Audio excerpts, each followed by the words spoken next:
প্রধানমন্ত্রীর নাম্বার থেকে আপনার নাম্বারে কল আসছে। হঠাৎ যদি আপনার বাবা আপনার মোবাইলে মেসেজ দেয় যে 10,000 টাকা পাঠাও দ্রুত বিকাশে, আপনি কিন্তু দ্রুতই পাঠাবেন। কিন্তু মজার বিষয়, এটা আপনার বাবা নাও হতে পারে, সেটা সেভ নাম্বার।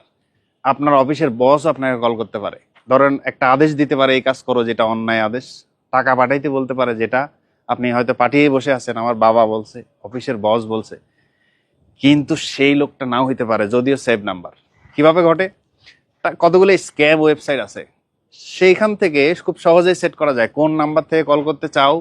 ধরেন ওখানে বসাই দিলাম প্রধানমন্ত্রীর নাম্বার, কার নাম্বারে কল করতে চাও ওখানে আপনার নাম্বার বসিয়ে দিলাম। এইবার ফোন করলে যেটা হবে, আপনার নাম্বার যদি সেভ থাকে, দেখা যাবে যে প্রধানমন্ত্রীর নাম্বার থেকে আপনার নাম্বারে কল আসছে। তো সে যা বলবে তা, অমুকের ওখানে পোস্টিং করে দাও, অমুক এখানে করে দাও, এই প্রজেক্টে অনুমোদন করে দাও, বা আপনার বাবার নাম্বার থেকে আসছে 10,000 টাকা পাঠাও, সব হয়ে যাবে। এই স্ক্যাম কল থেকে আপনারা সাবধান।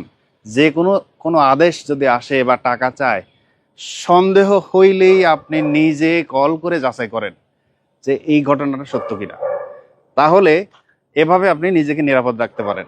ভিডিওটা শেয়ার করলে অনেকেই জানে না, জানতে পারবে, সতর্ক থাকতে পারবে।